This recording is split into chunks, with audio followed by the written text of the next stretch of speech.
Thanks for the introduction, Nera. We have a great panel coming up, and I'd like to invite my panelists on stage. We have Catherine Buvac, President of Enterprise and Chief Strategy Officer from Nokia. Catherine, welcome.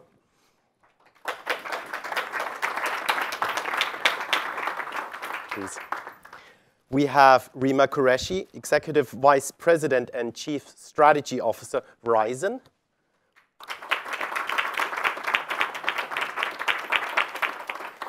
We have Helmut Reisinger, the CEO of Orange Business Services. And finally, we have Andrew Penn, the CEO of Telstra.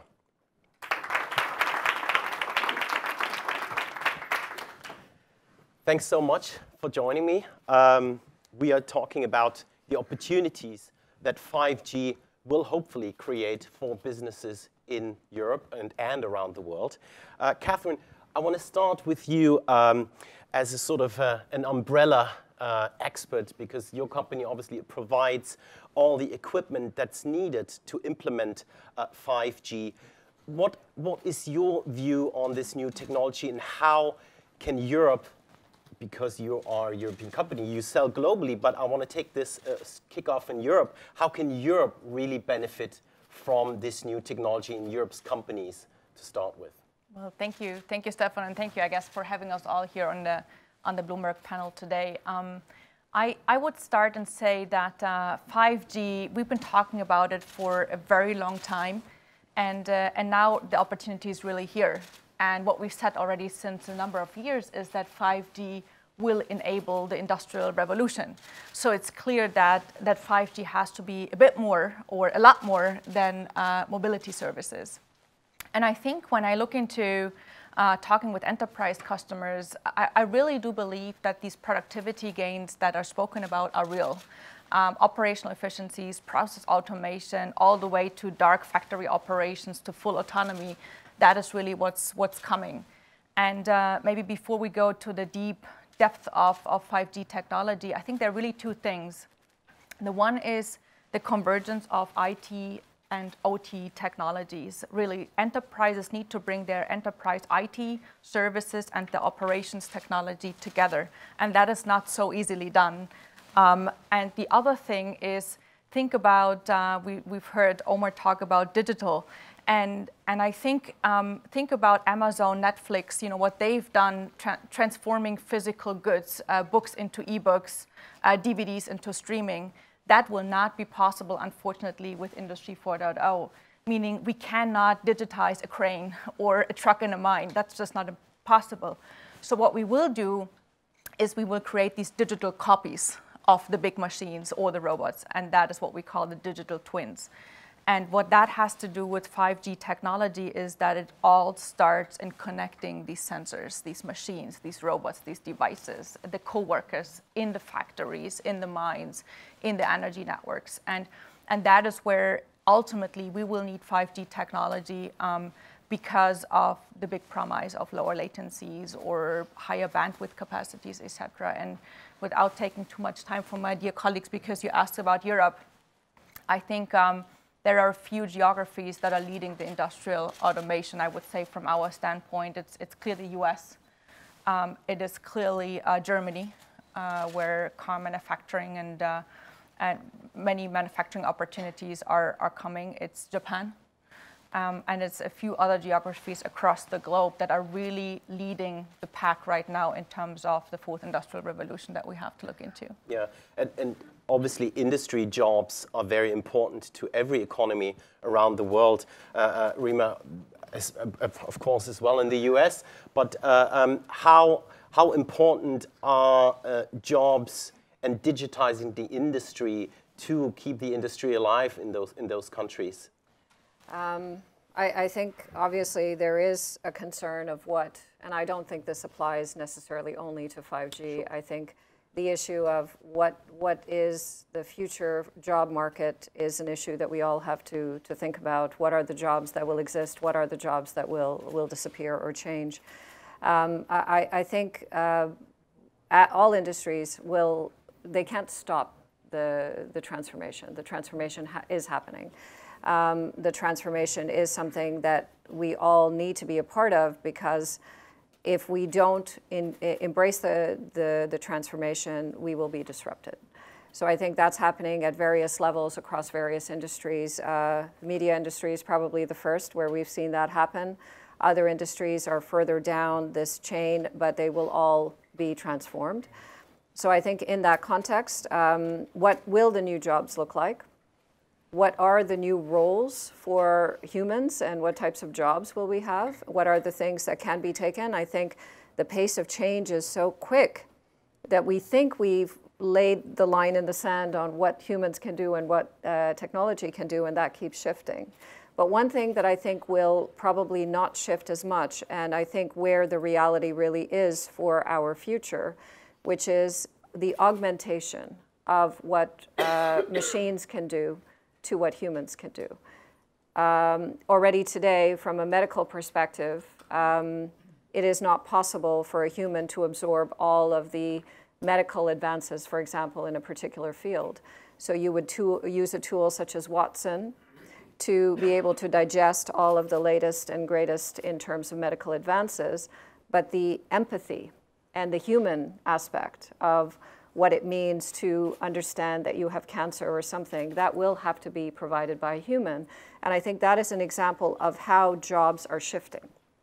There is an aspect which we have to acknowledge will be done better by computers and by automation, and there is definitely a role for humans. So the key message is 5G will assist people in doing their jobs and not necessarily replace people. 5G will transform industries, as industries are already in the process of transforming.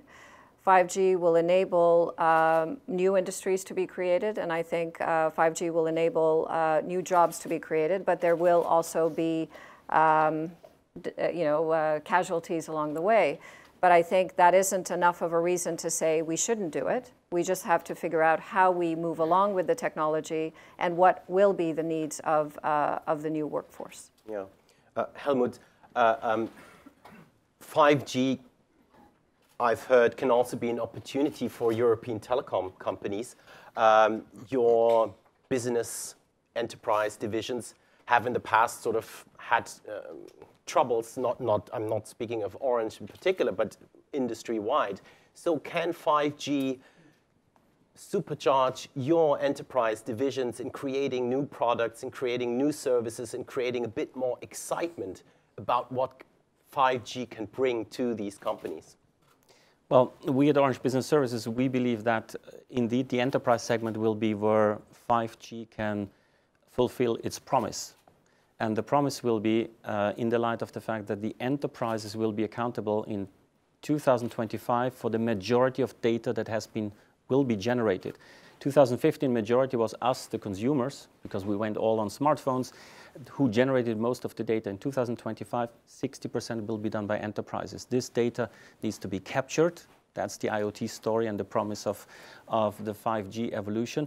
But it also then needs to be organized. It needs to be, coming back to Omar's discussion before, cyber-secured end-to-end. This is not a hobby and a question if or yes. It has to be done, because otherwise, in the Internet of Enterprises, if you do not cyber-secure end-to-end the intellectual property of a company, the value of a given enterprise goes down very quickly. And we strongly believe as well that this Internet of Enterprises is an ecosystem play. And the mass market, it's a mobile play, by and large.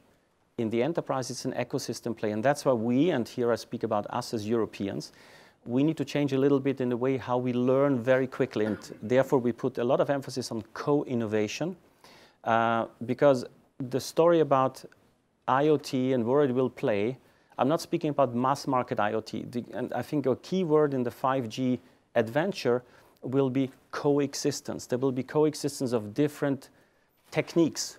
We just are deploying a huge 3 million household IoT solution for Veolia Group in France. This is not based on 5G. LoRa is good enough. However, whenever it comes to video real-time kind of applications, be it in the medical sphere like Rima has just said, or be it when we together are looking at protecting fire brigades with drones, and you have HD video that you want to make sure that this is captured, there you need 5G. So co-innovation is key, coexistence, and I believe that at the end of the day, it will be embedded. So it's kind of, if you look at architecture, it's a kind of a keystone, a fantastic story that will be there, and we will have very targeted investments for the B2B space. And I think this transformation character is very critical for 5G. 3G, 4G were all about, or dominantly about connectivity, mobile connectivity. It was about devices. Here we talk about business transformation. This will challenge us because we need to understand the métier. As you have said, it's a topic of understanding IT meets the OT side. We need to understand the shop floor and how does a robot who has maybe as well a video application on it, how does he be steered and be applied into in Industry 4.0 environment? Yeah. Let's talk about some of these exciting use cases. Andrew, you're operating in a very big country that's sparsely populated and that has some really interesting industry applications. How can 5G supercharge some of these applications that are already used? The mining energy sectors are using 4G, they're using 3G, they're using Wi-Fi. How can 5G really make a difference there? Well, I'd say a couple of things. I mean, the first thing I would say is that much as I look at the world through the telco sector, it's important that we look at the world through the lens of our customers. And to me, 5G is only part of the story. And I think the significance of 5G is it is arriving at the same time as a number of other technologies are maturing. So cloud, AI, machine learning, software-defined networks, IoT, edge compute. That's the power of 5G. It's actually arriving at the same time as these other technologies. And you mentioned mining and resources. I mean, obviously Australia leads the world in many respects in tech, in mining and resources. One example would be Chevron, who've just spent $40 billion putting in a new gas train on the northwest coast of Australia. We've just run 500 kilometres of fibre for them out to their rigs offshore, because historically those rigs would take anywhere up to 2,000 people to run them. And their vision is to basically get those rigs down to be unmanned. Now, historically they would run the data transmission and the data backwards and forwards by a satellite. That's not going to work in a world of robotics and automation. So we've run the fibre out there, and as they bring that back on shore, they're looking at building basically a private network, 5G network, which actually then supports the sensors and the capturing of data and the processing of data and the local management of that effectively on shore. The other interesting thing, I think, as we look forward into the future, and if I use the use case of mining again, is it actually changes the whole paradigm of the sector, because historically what you've seen in mining, particularly in extraction, so say iron ore, one of the sort of dynamics that has happened is actually all of the equipment has got a lot bigger. So bigger trucks, bigger shovels, bigger conveyors. And why is that? Because one of the big productivity efficiencies is to reduce labour. So if we've only got one person driving a really big truck, that's a lot cheaper. Now, if you actually take the human labour out of the process, then all of a sudden, big doesn't necessarily become important. And actually, as it transpires in mining and extraction, actually small is more efficient. You need narrower roads, you need all sorts of other things, and you can change, you get more precision in extraction. And so it actually even starts to feed into the whole change in how you think about the supply chain. So I think the next 10 to 20 years is going to be amazing in terms of just the transformation that we have in all heavy industries. Because if you look at industries across the world, yes, there's lots of service industries that have been heavily digitised, but the heavy industry sector has not been heavily digitised yet, just because of the long-term capital lead times. But we will see industries completely transform, and we see a lot of that in Australia just because of the bias towards some of these industries, whether it's agri-tech or logistics or mining and resources. So there's some very cool stuff coming, but it's not just 5G on its own, it's 5G in conjunction with these other technologies. So it's a combination of all of those technologies. When it comes to the rollout, we've already heard that some regions may be further ahead than others. The US is generally considered well ahead, and feel free to jump in, any of you. What do you think, what do you feel are the roadblocks to implementation, to faster implementation in your respective regions? What's still missing? What needs to be done? So I can start. In terms of 5G rollout, we've already launched commercially fixed wireless access in 4 markets last October. So we've got a 5G live system up with customers, and I think it isn't the standard. It is a defined standard that Verizon had done, and Verizon had done that specifically because we wanted to take the opportunity to learn about the technology. We wanted to learn about the spectrum that we would be using. We wanted to understand what kind of use cases and do a little bit more work on how would we commercialize it and how would we generate revenue. So I think in the context of what will slow things down, spectrum availability, spectrum alignment, devices, commercial models. As Omar mentioned, how do you generate revenue? So it's great to say there's a great opportunity with business. I mean, one thing is clear. We will definitely have, the way that we're looking at it is relatively standard. There is a standard portion that we know we have to do, which is the next generation of technology. So that's the evolution. So 5G connectivity, 5G mobility, that we will do. Then we are looking at new use cases like fixed wireless access to use a different spectrum than had been done previously. So in that context, we're still waiting for the standards. We're still waiting for all of the devices to be there, but we're trying to learn as much as possible. And then what will slow things down potentially, but where there will be a revolutionary opportunity, is all of the new use cases that we talked about with mobile edge, all of the use cases of the transformation and the enterprise. But what we need to do is to work through, how will we make money? How much of it should we be doing? How much of it should be done by other companies? How much should be done specifically by the enterprises in question? So I think that has to be a thoughtful process, and that's the process that we are in right now. We know we're going to do the connectivity. We know we're going to do the fixed wireless access, and now we're working through, similar to what we did with fixed wireless access and the Technology Forum 3 years ago, we are now looking at what are the use cases where we have a right to play and a right to win. And we know we will be able to generate revenue and create solutions that will be relevant for enterprise.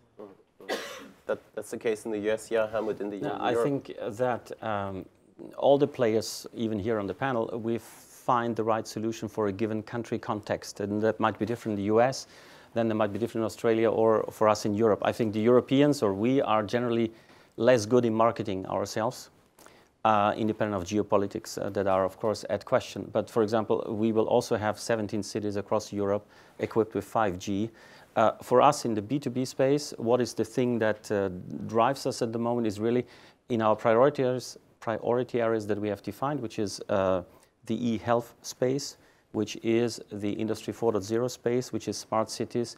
In these areas, we want to really have this co-innovation together with customers. So I like what you said, because that's also our approach, to learn as fast as possible what's the right model and business model and transformation aspect that in the end will be beneficial and drive outcome and value for the customer, and also, of course, for us. And here, I do believe in general, there will be a potential for a real renaissance of Europe, because yes, we might not have all the technological bricks that are there, maybe in China. However, there is the savoir-faire, there is the know-how to do industrial applications. And there, Europe should not be underestimated on this front. Interesting. So an industrial renaissance powered by these new technologies such as 5G. And obviously, you will try to help bring that about. What about collaboration between telecom companies when building out 5G? Is that something that's needed because the cost of investment is high, because you want to do it as fast as possible? Or how's the? I think every context might be different. We have done, as you have seen, and we have been criticized by the analysts for that, billions of investment into fiber. 5G was not there, so our strategy was in France, across Europe, to do as much as possible fiber already, but it will be coexistence. I'm reusing this word. Can there be potential cooperations? Yes, to be seen. All these models are being developed. 5G is one of the key cornerstones of potential solutions that we are all developing. Nothing wrong in developing fiber. I mean, I think the 5G business case stacks up purely on basically the economics of running a network. If I look at the demand for capacity coming around the corner at us, when I look at my network metrics, just investing in 5G, that increased capacity, speed and latency is going to stand up on its own, because I've got a provision for this. I've got a provision for the demand anyway. So I think the business case stacks up on its own. We will be, well, we're network ready. We've got more than 200 sites up across the country. We've got every single capital city and major regions already plumbed in with 5G. We'll be launching devices just as they become available. We're actually in market now with an offer on the Galaxy S10. You get a free upgrade to the 5G device as soon as it's available in the next few months. But I'll give you another use case, which is close to your heart, which is in broadcast. So Australians love their sports. So if you go to a stadium any weekend, there'll be tens of thousands of people watching the cricket or the footy or the rugby. And of course, for broadcasters, an event like that would mean shipping in big broadcast trucks with hundreds of kilometres of cables to helicopters to basically take aerial shots. All of that, basically with 5G, you get rid of, can all go wireless. You get the upload capacity with 5G, which is a big difference. We don't talk about upload as much as download. You can film using drones. I mean, there's incredible operational efficiencies just for the broadcast industry, which itself has, Rima said, is going through some challenges, the media industry. So I think it doesn't take a lot of imagination to think of many of the use cases coming. Maybe just complementing really the colleagues here, and from our standpoint, taking a bit the global perspective, because we're touching in so many geographies in the world. I think one thing that is striking me is, and you said it so well, the industrial opportunity, right? It's 15 million industrial sites will be deployed in the next decade. We have today 6.5, 7 million base stations deployed in LTE worldwide. So it's more than double the number of industrial sites that we somehow all together need to deploy to enable IoT. And how are we going to do that? You mentioned spectrum availability, right? We have to be super creative, whether that is shared license, the CBRS, the 3.5, the large-scale carriers subleasing spectrum, making money through that. It's so critical, and that also determines the which country, which geography, which enterprise customer will go first. Industrial devices, you mentioned that too. They will just not be as quickly available as the smartphones will be made available this year. So there's still a lag, and that just brings me to the one other point I wanted to make is 5G is a complete redefinition of the network, and we discussed about it. AI, edge cloud. But we have to bridge. We have to bridge now a couple of years, dare I say, for enterprise customers and take them 5G. And there, the question is really because enterprise customers want to leverage productivity gains now, not tomorrow, like yesterday. And the question is really, how do we do that? And can we potentially provide private wireless networks with the help of our telco customers to enterprises that can then just be a software upgrade to 5G, but where we deploy industrial sites already today based on LTE technology, just because enterprise customers are wired a little bit differently than us consumers. Think about uplink video. You just mentioned sports. We're just so used to downlinking from tablets as consumers. We need a lot of uplink capacity. If we use email or if we browse, well, if for a millisecond the network doesn't work, it bothers us, but it's not the end of the world. But we need 6 nines reliability in the network in order to make sure we have the unmanned vehicles in the mines or the robots in the factories running precisely with the accuracy. So a lot of work needed still to get the 5G networks where they need to be, but it's really, really exciting times to build that infrastructure. Yeah. Rima, Sorry, you Rima, you wanted to. Yeah, I think it goes back to the comment about network sharing and so on. And I think Omar alluded to this a little bit as well. I think probably 5G is going to be one of the first times that we're probably going to see quite a bit of divergence in the strategies of the telcos. not everybody's going to approach the opportunity the same way. And I think you could see that definitely happening within the US. There's very different points of view of where the opportunities lie, whether it be on the consumer side, how much vertical integration do you do, how much relevance and importance do you put on the network, do you share your network, do you believe it's important and core to your capabilities to own it. I think, to your point, we're going to see a lot of different models for that. And it may not be the same, and maybe the regulatory environment, maybe the economic environment will create different strategies and different solutions depending on what you're faced with within your geography. Yeah. Before we move on to Helmut, the U.S. president definitely seems to believe that 5G is crucial for the U.S. industry. Do you feel that you, as a U.S. company, have sort of an advantage because there's so much government backing to get this technology rolled out as quickly as possible, or? I would say it's always good that we have an understanding of the importance of the technology. Would I qualify that as an advantage? No, I think there is an awareness of it.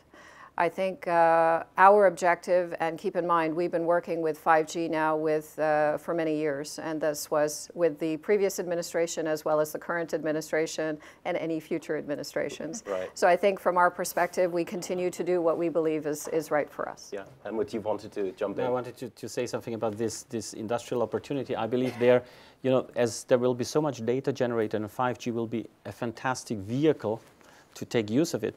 We have to just apply it in the correct way, and therefore it starts from collecting data, transporting, storing, and computing. So, for example, the fact what you said before, Andrew, that everything comes together now with cloud being ready. We are providing actually the cloud for Cricket Australia. Yeah? So, and then you need to analyze it, and then you need to co-create something, and then you need to cyber secure it. What I think is important for our industry as well, that we play, if I take a human example, we play with our two brains. There is a telco brain, and we have to have also an IT and integration brain.